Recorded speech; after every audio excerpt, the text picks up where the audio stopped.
네, 안녕하세요. 오늘은 많은 분들이 기다렸던 내과 박원장 드라마 1화, 2화 리뷰를 드디어 시작하도록 하겠습니다. 제가 실은 박원장 드라마를 할까 말까 고민을 좀 많이 했어요. 이게 드라마가 제가 생각했던 그 만화를 옮긴 거랑 분위기가 좀 많이 달라서 이게 맞나 생각을 했는데 그래도 최대한 겹치지 않게 만화랑 겹치지 않도록 해서 리뷰를 한번 해보겠습니다. 오늘은 그림 한 장이랑 그 다음에 1화, 2화에서 제가 제일 기억 남았던 10가지 장면을 보여드리도록 할게요.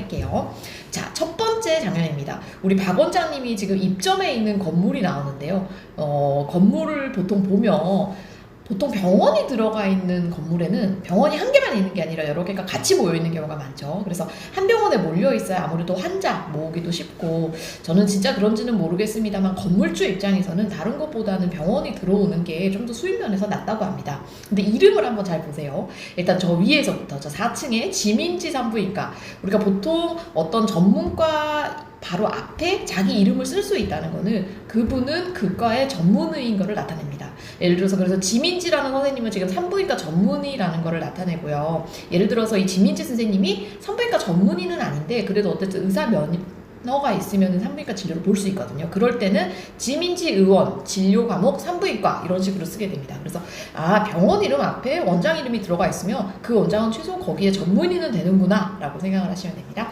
네, 그리고 두 번째, 우리 박성웅 씨의 와이프분이 운영하시는 방긋 항문 외과의원이 있고요.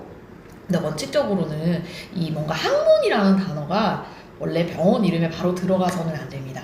그래서 그 장기명을 바로 쓰지는 못하는데 그 장기명을 뭔가 연상할 수 있는, 그래서 잘 기억해 보시면 뭐 문항외과, 뭐 학문외과부터 뭐 여러 가지 이름이 있잖아요. 그래서 발음 비슷한 걸 사용하게 되고요. 그거의 정점이 바로 옆에 있는, 제가 진짜 빵 터졌던 곧 쉬게 되는 곧 효상 비뇨기과가 있고요. 그래서 마찬가지로 이제 비뇨기과도 그 연상을 시켜야 되는데 그 단어를 바로 쓰게 되면 어쨌든 뭐 퀄리티 면에서도 그렇고 의료법이 이게 바로 이제 이거를 네이밍을 할 수가 없어요. 그래서 최대한 이름이 비슷한, 근데 너무 잘 지은 것 같아요. 곧 쉬게 된다.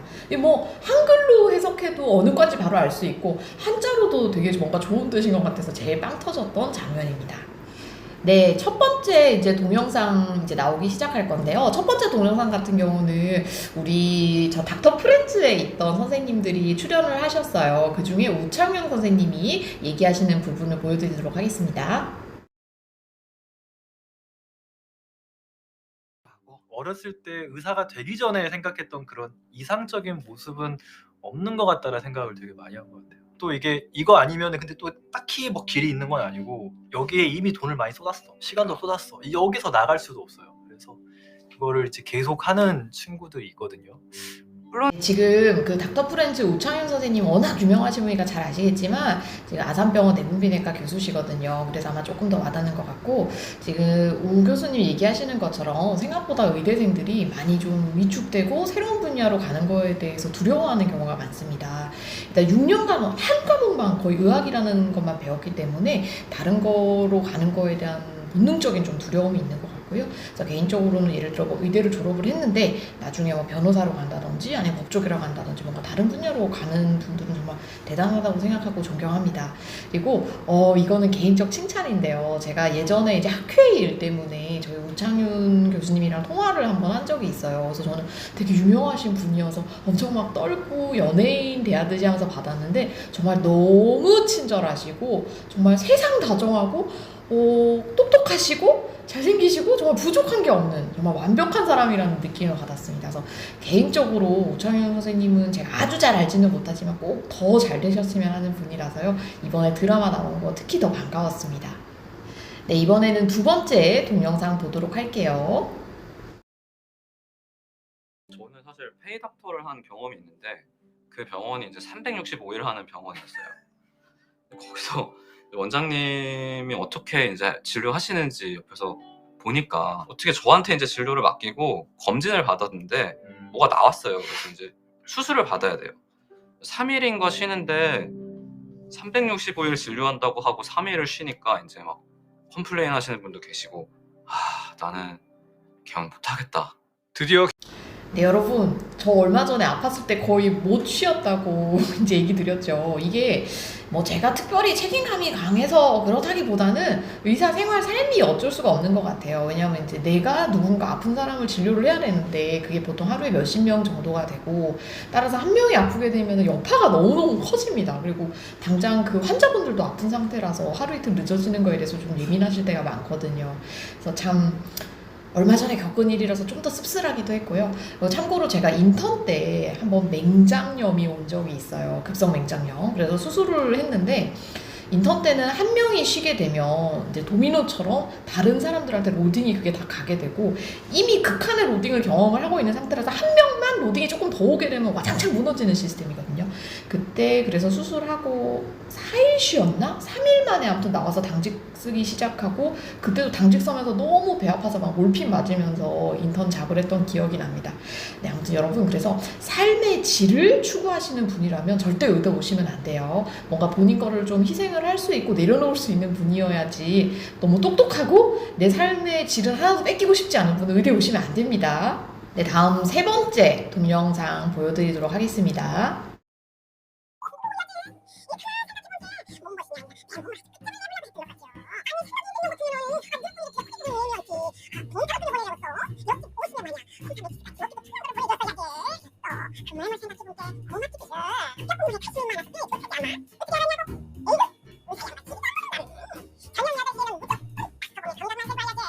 거기 딱 보니 얼마나 멋진데. 네, 여러분, 이 외래에 실제로 이런 분들이 꽤 많습니다. 특히 딱 저 나이 때 한 60에서 70살 되시는 할머니 분들이 좀 그런 경우가 많으신데, 동네 수다방으로 알고 오시는 분들이 좀 되세요. 근데 저도 실제 저런 분들이 오실 때는 지금 저 이서진 씨 보는 것처럼 그분 뒤로 막 이렇게 자막이 지나가는 것처럼 너무, 지금 많은 환자분들은 제가 아예 가족사를 줄줄 깨고 있는 분도 많아요. 뭐 그거에 친구분들 뭐 어떻게 지내시고까지 제가 다 알고 있고요. 근데 이제 아무래도 대학병원은 진료 시간이 굉장히 빡빡하니까 너무 수다가 길어지시게 되면 이제 기분 나빠하시지 않는 선에서 제가 적당히 끊고 보통 보내드리는 편이거든요. 근데 그렇게 나가셔서도 얘기를 못했던 게 다시 한이 되셔서 다음 분 진료를 보고 있는데 다시 문을 열고 들어와서 하고 싶은 말을 다 하고 가시는 분들도 있습니다. 그럴 때는 굉장히 좀 당황스럽기도 하고요. 예전에 그래서 한번 제가 처음 손천양병원 오고 나서 허리가 아프다고 계속 저한테 오시는 분이 계셨어요. 그래서 저는 소화기내과 의사다, 허리를 보는 거는 정형외과나 신경외과 의사를 가보시라 얘기를 들었는데, 남자 선생님들은 자기 얘기를 들어주질 않는다면서 막 눈물을 우시면서 막 얘기를 하시는 거예요. 그래서 또 안타까운 마음에 진짜 막 마음 다독거려주고 그 얘기 들어드리느라 제가 한 1년을 버텼다가, 이제 더 이상 안 되더라고요. 한 번 막 오시면 20분씩 방 안에 앉으셔서 안 나가시고, 다음 분이 오셔도 막 막무가내로 들어오셔가지고 얘기하시고 이래서 제가 그 다음부터는 이제 간 관련된 거 아니면 오시지 말라고 얘기를 드렸거든요. 그랬더니 그 다음부터는 간이 아프다고. 간이 아픈 게 저는 어떤 느낌인지 모르겠는데 항상 외래 접수를 하시고 들어오면 또 이제 실제로는 그냥 마음 아프셨던 얘기를 하시는 분이 좀 생각이 납니다. 요새는 안 오신 거 꽤 된 것 같은데 진짜 무슨 일이 생겼는지 모르겠네요. 갑자기 좀 걱정이 됩니다. 네, 다음 네 번째 동영상 보도록 하겠습니다.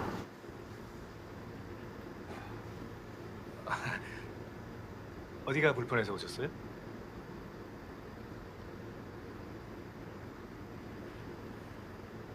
맞춰보세요. 예? 내가 어디가 아파서 온 건지 맞춰보시라고요. 의사면 그 정도는 알 거 아니에요. 아이 제가 무슨 점쟁이도 아니고. 모르시는구나? 아니 그럼 일단 청진기 좀 대볼게요.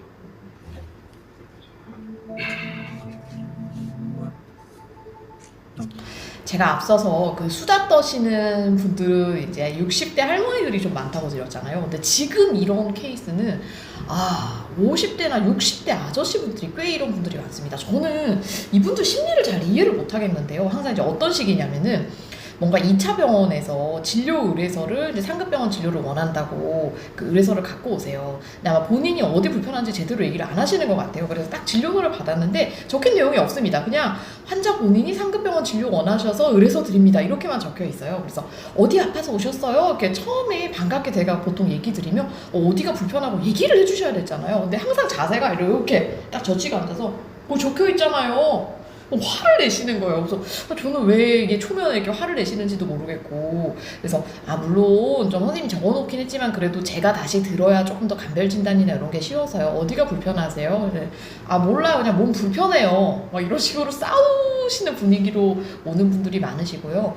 여러분 이거 서로 좋지 않은 것 같아요. 왜냐면 저희가 진료라는 게 언뜻 생각할 때는 뭐 피검사랑 뭐 CT 이런 거 찍으면 다 나오는 거 아니야? 얘기를 하는데 실제 우리가 진단을 내리는 데는 환자분의 우리 병력이라고 얘기를 하거든요. 히스토리가 50% 이상 차지를 합니다. 그래서 병력을 의사가 알 수가 없잖아요. 본인이 어쨌든 자세히 얘기를 해주면 해줄수록 내 병에 대해서 조금 더 잘 알게 되고 거기에 맞는 치료를 받기가 쉬운 거예요. 그래서 의사의 뭔가 이 퀄리티를 시험하려고 하지 마시고 어쨌든 병원을 가는 거의 목적은 내가 몸이 편하고 건강해지려고 가는 거잖아요. 내가 도움을 받고 싶어서 가는 거니까 관련된 얘기를 최대한 많이 해주세요. 그리고 보통 의사들이 알면서도, 그러니까 뭐 때문에 오셨는지 알면서도 이 환자분이 어느 정도 이해하고 계신지를 묻기 위해서 물어보는 경우도 있습니다. 예를 들어 저 같은 경우는 이런 일도 있었어요. 다른 병원에서 간경화로 10년을 이제 다니시다가 이사 오셔가지고 저희 병원에 오신 분이었는데요. 그래서 이제 간경화로 뭐 비형간염 약 드시고 계시고 이런 게 있잖아요. 전에 병원에서는 어떤 것 때문에 다니셨어요? 라고 물어봤는데 그냥 간이 안 좋대요 라는 얘기만 하시고 간경화라고는 본인이 진단명을 아예 모르고 계셨던 거예요. 그래서 아니 그럼 10년간 대체 병원을 왜 다니신다고 생각한 거예요? 그럴 때 몰라요. 저는 그냥 병원 가라고 오라고 하니까 간 거죠. 이런 식으로 본인 진단명을 모르시는 분도 꽤 됩니다. 여러분 환자 히스토리는 본인이 얘기해주면 아무도 모른다는 거 1번. 그 다음에 두 번째, 최소한 병원을 다니게 되면은 어떤 병 때문에 내가 병원을 다니고 있는지 진단명은 본인이 알아야 됩니다. 예를 들면 진단명 딴 게 아니라 뭐 고혈압, 당뇨, 고지혈증 이런 간단한 단어들이라도 알고 계시면 다음 의사들이 진료할 때는 꽤 많은 도움을 받게 되거든요. 그래서 아무튼 좋지 않은 환자 케이스였지만 실제 이런 남자분들이 좀 많아서 아마 나온 것 같습니다. 네, 다음 5번째 동영상 보도록 하겠습니다. 분명히 아픈 분이 많네요. 마음이 아프신 분. 약을 팔러 왔으면 제가 사드리고 그냥 돈이 필요하면 제가 그 돈을 드리겠습니다.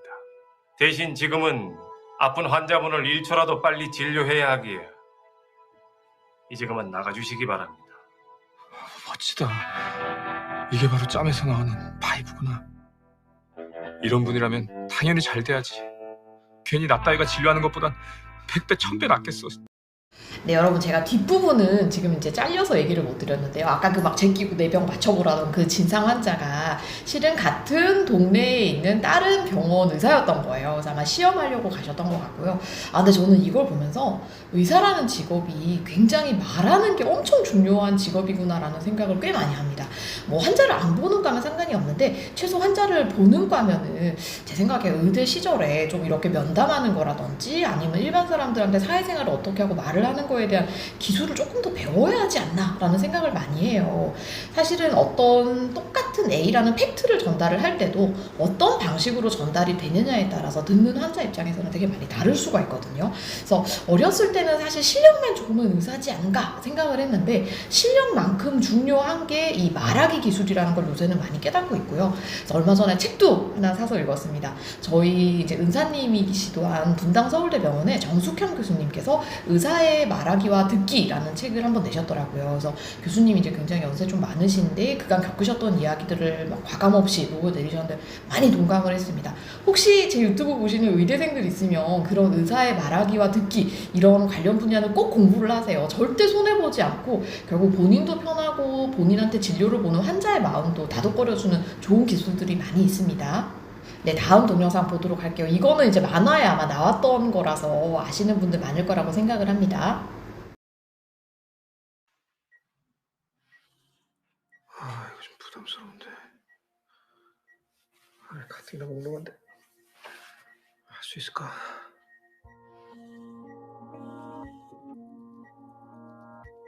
네. 깜짝이야. 완전 떨린다. 네, 우리 이서진 씨의 인턴 시절이 나왔죠. 근데 이거 좀 얘기가 옆으로 새서 죄송한데 지금 이서진 씨 인턴 시절에 저희 정말 똑같이 생긴 의대 선배가 한 명이 있었어요. 지금 인천 세종병원 소화기내과에 계신데 아무튼 그분 생각이 나서 오늘 한번 연락을 드려봐야겠습니다. 그래서 그분이 별명이 의대 이서진이었는데 잘 지내시는지 모르겠어요. 이제 요번에 나온 거는 NICU라고 그래서 신생아 중환자실 얘기가 나오고요. 이거 정말 여러분 병원 안에서 NICU를 가잖아요. 들어가는 것만으로도 너무너무 마음이 아프고 막 이렇게 녹아내리는 느낌이 듭니다. 정말 NICU는 일단 미숙아들이 많고 신생아잖아요. 그래서 너무너무 작아요. 빼도 또 요만하고 우리가 이제 뭐 우량아들이 뭐 3, 4kg 정도씩 하는데 정말 몇백 그램 되는 애기들도 많거든요. 그래서 그 아이들에게는 무엇 하나 의료시술을 하는 것조차 굉장히 조심스러운데 지금 이 아이의 경우에는 이제 엠브백을 짜게 된 거예요. 엠브는 딴 게 아니라 인공호흡을 적당히 산소가 들어가도록 해주는 거고요. 근데 아기가 요만하니까 폐는 더 요만하겠죠? 그래서 인공호흡을 조금이라도 더 심하게 하게 되면 이제 폐가 터지던지 아니면 폐 쪽으로 영향이 됩니다. 그래서 굉장히 작은 양을, 아기한테 모자라지 않은 작은 양을 아주 천천한 속도로, 여러분 인공호흡을 너무 빨리 해도 안 좋고 늦게 해도 안 좋아요. 대부분은 빨리 해서 문제인데 10초에 한 번, 뭐 12초에 한 번 이런 식으로 천천히 아주 조그마한 양을 기계 짜듯이 아주 규칙적으로 해야 됩니다. 근데 너무 그걸 또 기계 짜듯이 하게 되면은 아기가 숨 쉬는 그 패턴이 있잖아요. 그래서 같이 아기가 숨 쉬려고 할 때 같이 눌러주고 요거를 봐야 되는데 기계가 하게 되면 그 패턴 인식을 못하니까 조금 못할 때가 많아요. 그래서 저거는 지금 기계에 못 맡기고 졸리면서도 의사가 저렇게 지금 짜고 있는 상태고요. 근데 새벽 지금 딱 가도 한 3, 4시쯤 됐는데 제일 졸릴 때입니다. 그냥 가만히 있어도 졸릴 때인데 주변에 껌껌하고 막 삐삐삐삐 소리만 나고 나밖에 없고 그다음에 이게 규칙적으로 뭔가 일하고 너무너무 졸리는 시간이라서 굉장히 안타까운 장면이었습니다. 네, NICU 이어지는 동영상 또 보도록 하겠습니다. 신새끼라도 환자 준 거 보고 싶어? 너 의사면허 반납해 이 쓰레 같은 새끼야. 가서 회식들 준비를 하라고 이 쓸모없는 새끼야.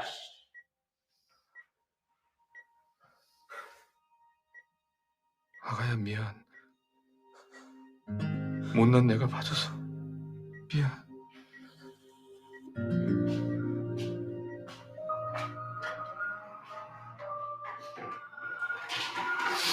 선생님, 선생님, 아니 소란스럽던데 혹시 저희 아기한테 무슨 문제가 생긴 건가요?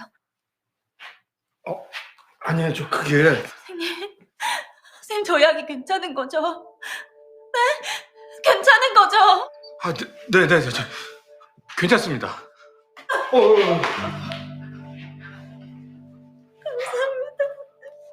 감사합니다. 정말 감사합니다.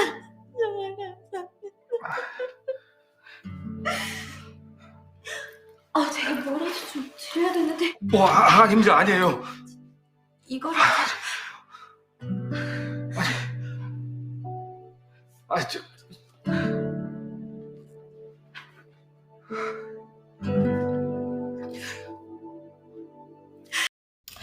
네, 저 사실 이 장면 보고 이 PD님한테 좀 화가 났어요. 왜냐면 이 내과 박 원장이 사실 의사들한테 인기가 많고 그다음 다른 사람들 심금을 울린 게 뭔가 그 짠함이 좀 있어서 그렇거든요. 그러니까 물론 웃긴 장면도 중간에 있긴 하지만 근데 이제 제가 느낄 때는 드라마가 너무 재미에만 치중을 하고 이렇게 좀 감동적인 장면을 너무 적게 넣은 게 아닌가라는 생각을 좀 했습니다.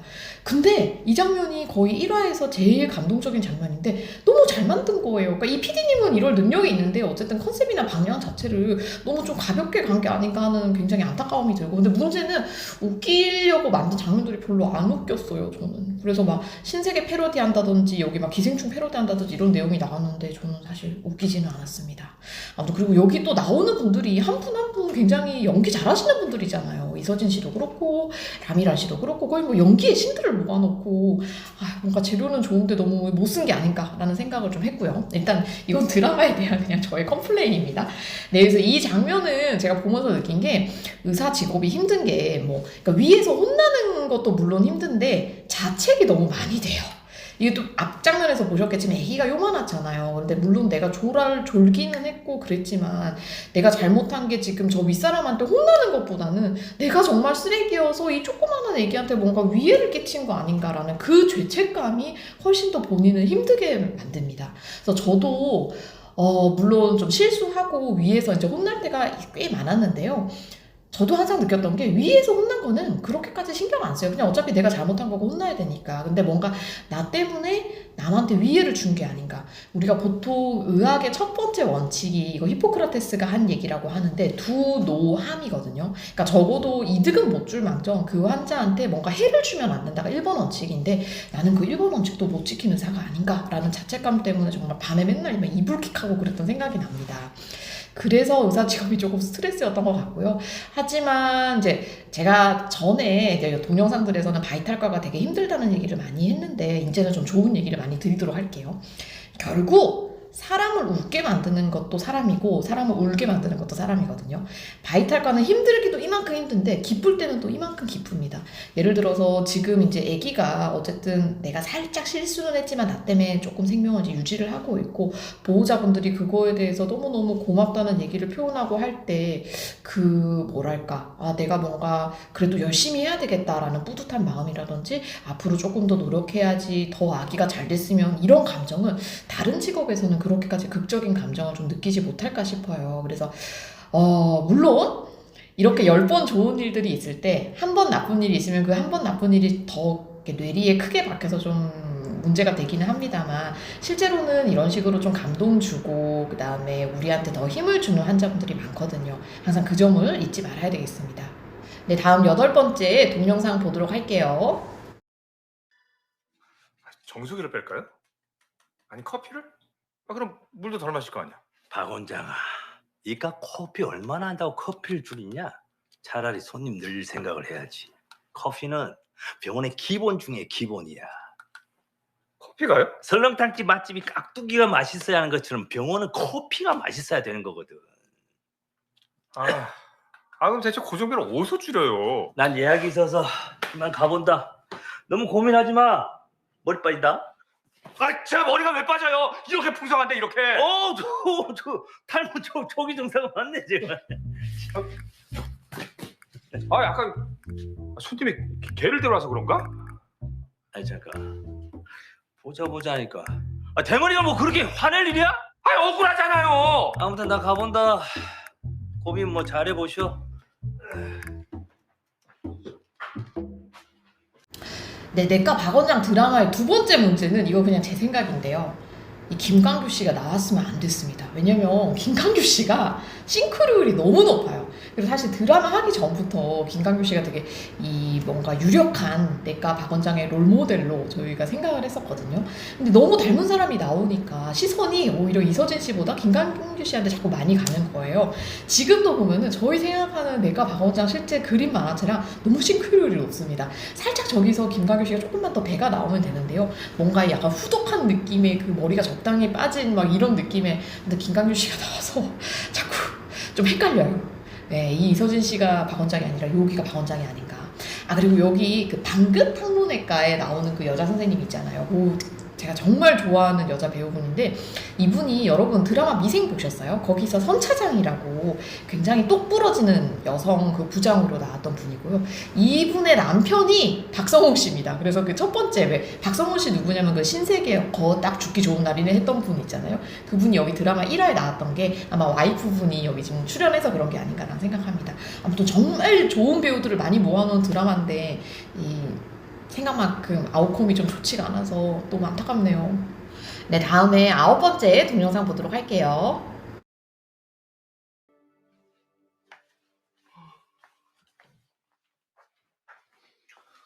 박 선생, 오늘 오픈 아니야? 안 들어가고 뭐 하고 있어? 잠깐 찾아볼 게 좀 있어서요. 살살해. 의사는 자기 몸도 돌볼 줄 알아야 의사야. 네. 나갈 때 불 끄고 가.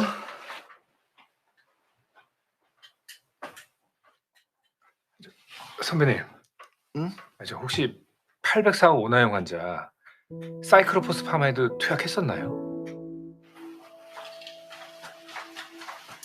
이거는 제가 제 전공의 때 모습이 생각나서 이제 좀 얘기를 드리려고 하고요. 의대 졸업할 때 처음 제 생각은 저렇게 많은 의학 공부했는데 이제 더 이상 공부하기 싫어 이 생각이 있었거든요. 그리고 저도 원래 그냥 가만 놔둔다고 혼자 공부를 하는 습관은 없어요. 근데 결국 의학은 사람을 공부하는 학문이잖아요. 그래서 어떤 사람에 대해서 내가 관심을 갖고 그 사람을 좋게 만들어주고 싶은 생각이 들면 그때는 누가 시키지 않아도 스스로 공부를 하게 됩니다. 그래서 저 같은 경우는 주로 그게 간쪽이었어요. 제 마음을 움직이고 뭔가 좀 조금이라도 도와드리고 싶고 불편하면 어떻게 하기로 해야 되지? 저 환자분한테 내가 뭘 더 해줄 수 없을까라는 생각 들었던 게 간 환자분이어서 정말 전공의 때 특히 간 파트 돌 때는 오프 때도 계속 저런 식으로 공부를 조금 했던 것 같아요. 그리고 저 때 공부했던 거는 한 글자 한 글자가 머리에 그렇게 기억이 잘 남습니다. 그리고 바로 환자한테 대입을 할 수가 있기 때문에 지금까지도 다 기억이 나요. 예, 그래서 미천이 좀 되고 있고요. 근데 모든 환자한테 그런 건 아니고 아무래도 자기가 관심이 있는 환자 그리고 애정을 가지고 있는 환자에 대해서는 조금 더 저런 식의 공부를 하게 되는 것 같습니다. 바이탈과가 저게 묘미예요. 그러니까 뭔가 내가 해서 환자분이 실제로 그거를 또 적용을 했는데 좋아지는 경우도 꽤 많이 있거든요.